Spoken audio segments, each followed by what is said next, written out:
Ну вот, установили фиксаторы. Вот они. Ну и фиксаторы надо устанавливать вот таким образом, чтобы они были, ну, вот на эту сторону. Вот отсюда же будем мы ее вот разводить капкан, да? И чуть они должны быть сюда. Пружины маленько вот так вот должны быть,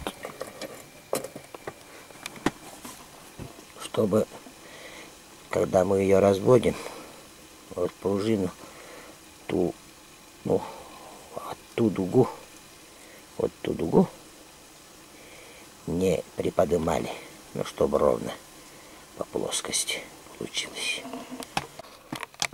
Так, перед тем, как разводить капкан, мы вот завели туда веревку. Вот она веревка. Вот она веревка.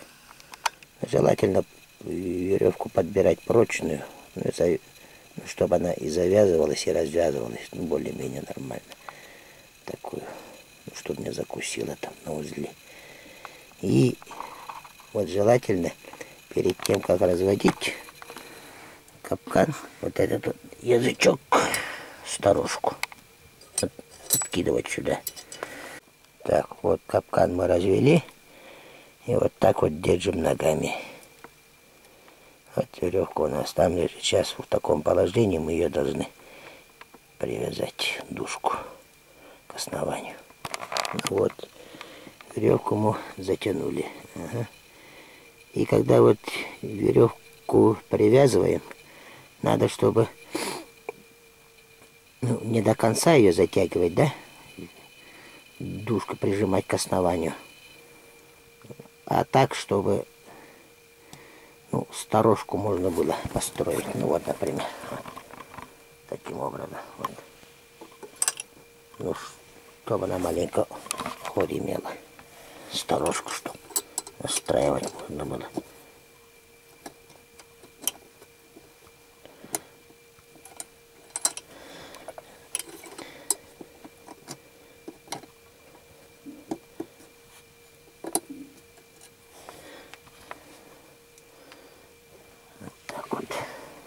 Так, ну вот, мы пружины выставили таким образом, чтобы плоскость капкана вот так вот была ровная сверху.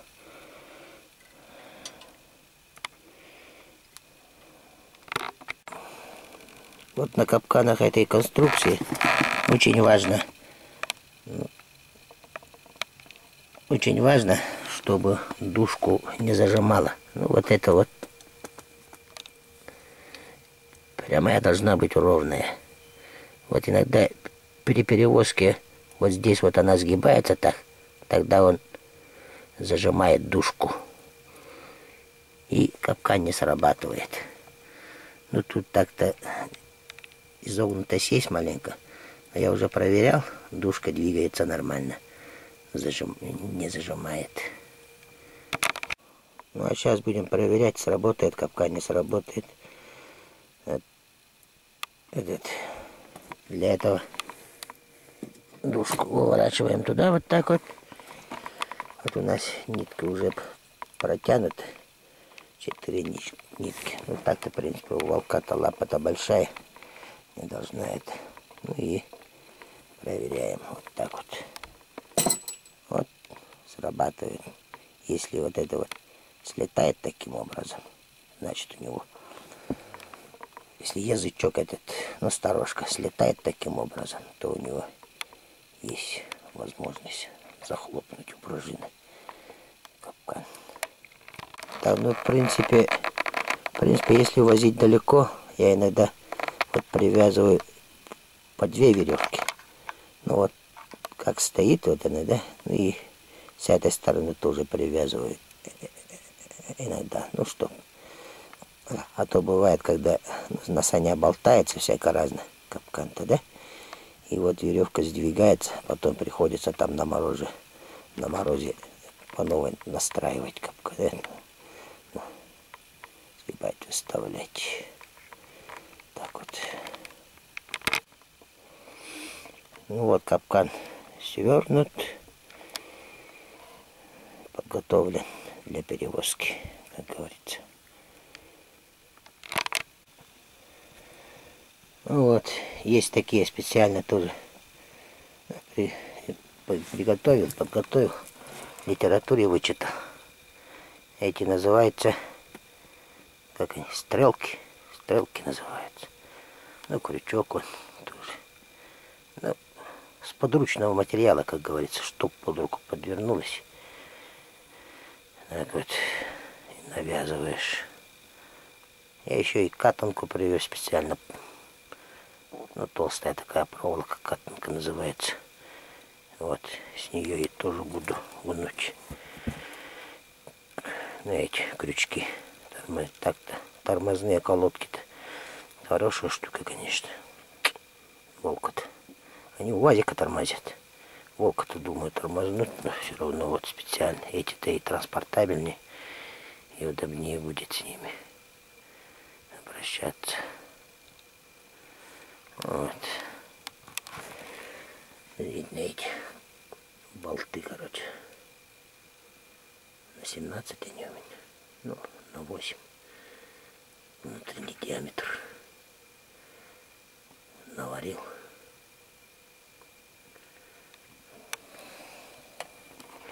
Стрелки. И вообще, я думаю, вот палки, когда капканы привязываешь, их же надо еще вот уметь хорошо привязать. Раз. Второе, не бывает, что они соскальзывают. Волк очень сильный зверь. И когда долго сидит, он от палки-то он избавляется. И вот еще что. Вот когда капканы ставишь, и вот палку тоже прятать надо же. Она же большая. Снега больше разрушаешь. Ну, поверхность снега больше разрушаешь. Потом ее маскировать надо обратно. А эти вместе с капканом туда свернул и сбоку там от них положил там.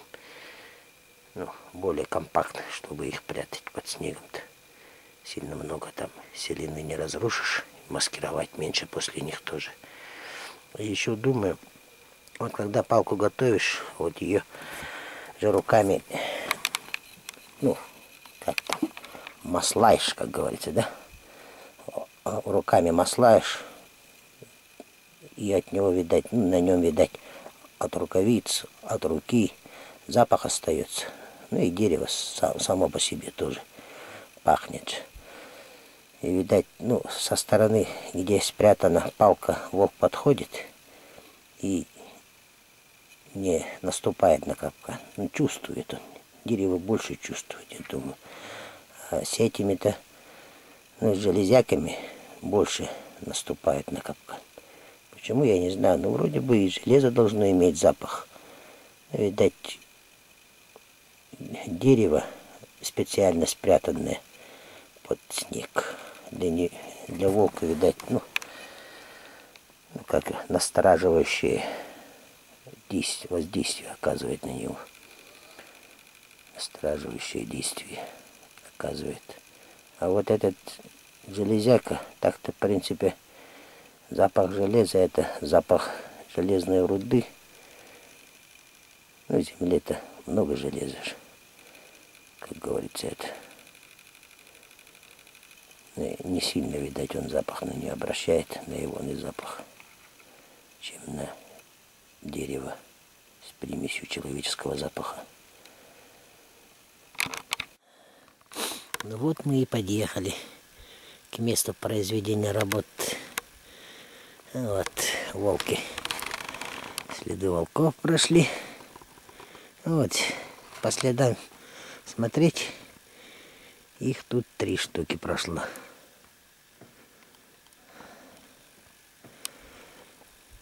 Вот. И вот это вот дерево они пометили. Ну, прошли только 1 раз. Вот они сверху спустились. Там вверху тоже километров 3-4. Следы видать. И вот где-то километров 1,5 отсюда они вот на этот мыс вышли. Здесь обычно олени стоят, ну и зебря бывает. Здесь близко где-то, ну, полкилометра Солонецман. Ну, солонец делаю специально для зверя, чтобы держался. Так вот. Вот, может, они там вверху кого-нибудь задавили. Так-то, в принципе, можно было по следу пройтись, но это весь время и здоровье до хрена надо. Вот так вот. И вот на этой метке мочевая точка называется. Вот на ней мы капкан и выставим. Вот вы, как заметили, я, не доезжая до места установки капкана, остановил снегохода. Со снегохода не слазаем, ну, чтобы не наследить. Вот так вот. Это перебросили вот инструменты, которые нам нужны были. Рукавицы. На рукавицы я стараюсь, те рукавицы, с которыми с капканами работаю, я стараюсь отдельно хранить. Это, ну, стараюсь не пользоваться по другим делам, только как капкан устанавливать. Так, ну, в принципе, здесь не хватает еще лопату иногда штуковую. Ну, когда снега много. Или, ну, натоптанный сильно крепкий снег. Нас. Я с собой лопату иногда таскаю. Ну, штуковую. Ну, чтоб резать снег. Но тут, я думаю, мы здесь-то снегу-то мало. Будем устанавливать не под след, а сверху. Так что, я думаю, штуковая лопата не понадобится. Вот, капкан в развернутом состоянии. Вот так вот. В развернутом состоянии. А тут, вот еще инструмент. Лопаточка. Вот, лопаточку. От жестянки сделал. Ручку провода, да. Ну, там хвост волк. Ну, когда обдирал, хвост оторвался. Ну и ладно, думаю, на инструмент пойдет. Засушил, да, вот. Примотал, чтоб следы ее, ну, как метелочкой, следы затирать-то. Вот так вот. Вот. И с бурана, ну, со снегохода, чтобы по бокам не наследить, вот так вот спустился спереди. Спереди только прошел, с боков не наследил, ну, чтобы не насторожить волков. Ну, вот мочевая точка, да, и тут видно, что волк стоял и метил, ссал. Вот с этой стороны он подходил, ссал. И вот с этой стороны, где-то в этой области, мы капкан и установим. Ну вот, капкан поставили на место. Ага.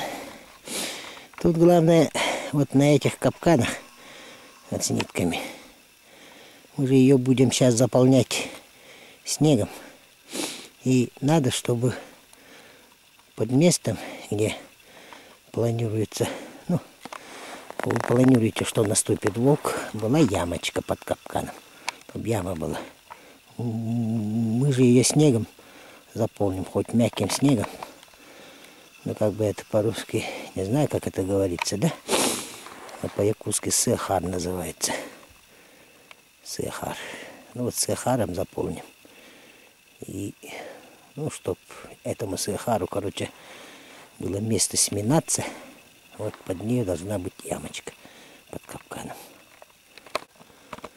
Вот, сехаром вот часть выбили. Ну, вот верхний слой снега, вот, например, вот он, верхний слой снега, который мягкий, возьмется.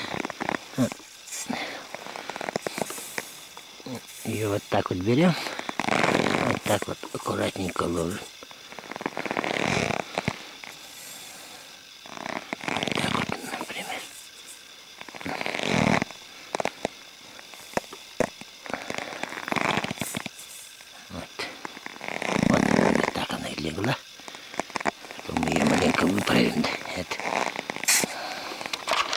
Ну вот как снегом закопали, вот так вот выглядит, да? Так вот выглядит. Мы сейчас ее будем этой метелочкой, ну, хвостом этим, ну, вот так вот выравнивать. Ну вот, капкан мы установили, замаскировали. Авось попадется. Может быть. Ну, в принципе, если будет близко проходить, он мочевой точки своей к этой отметится. Ну, должен прискочить. Шансы есть, что прискочит, отметится. И установка на мочевых точках хороша тем, что из стаи, короче, на такой капкан попадается, вот как обычно, главарь матерый.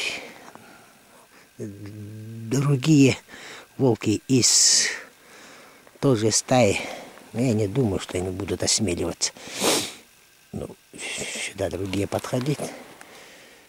Ну вот матерый попадется, и у стаи, как говорится, главного бойца не будет. И начнет там голодать, разбегаться, власть делить.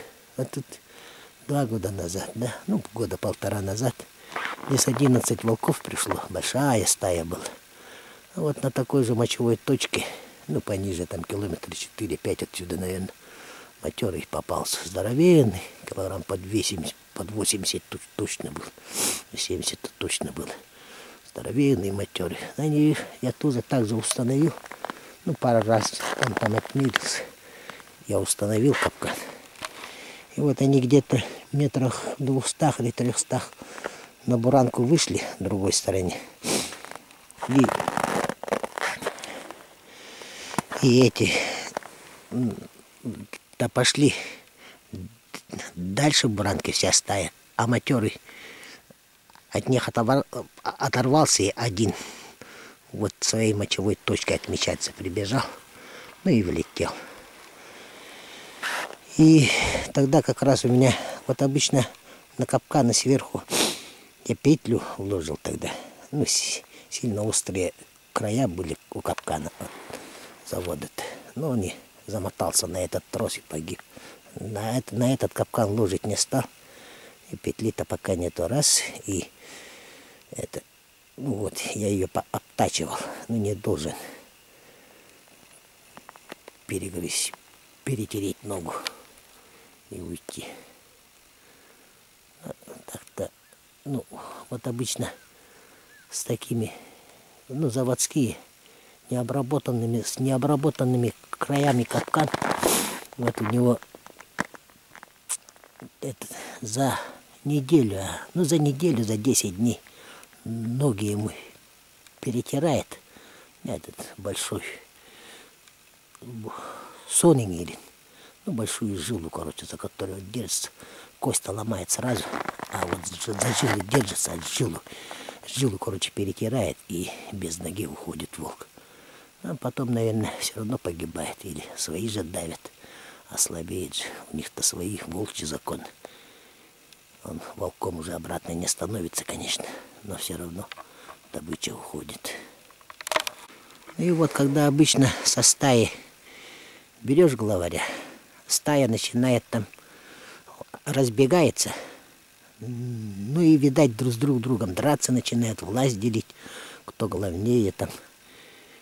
И не сильно далеко уходят от того места, где главарь попался. Ну, например, эти 11 стай, это из них штук 8-то взял, где-то километров 30 вниз, наверное, там по соседнему ключу, и здесь тоже по этой речке брал, ну, собрал их там штук 8 тот год, ну, ту весну, ну, за всю весну, короче, собрал. Так вот. Ну, вот сейчас мы то, что здесь натоптали, маленько подметем, если надо, маленько снегу подкинем. И до снегохода доберемся, на снегоход пересядем и проедем. Надо будет и 2-й раз проедем.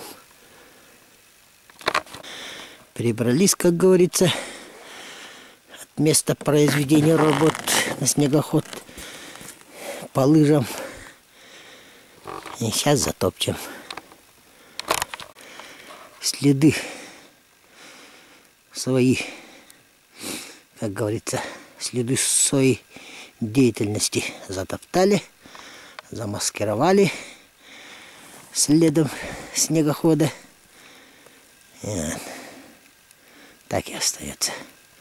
И будем надеяться на удачу. Ну, в принципе, тут еще один нюанс. Вот на мочевых точках, да, вот ставить капкан тоже лучше не рядом с мочевой точкой. Почему? Потому что он начинает подходить и, ну, вот, принюхивается. Ну, проверяет, короче, кто подходил, не подходил.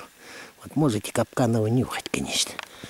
Вот тут на них, короче, да, на мочевых точках, если несколько раз ходила, тропа натоптана хорошая, лучше уж на подходе ставить, ну, где-то метрах 3-5, можно даже 10, петлю там накинуть или что там, ну, обработать хорошо можно. А тут есть только один подход, наметка хорошая. Так вот. Так, вот так и остается. И будем просить богов, чтоб послали удачу.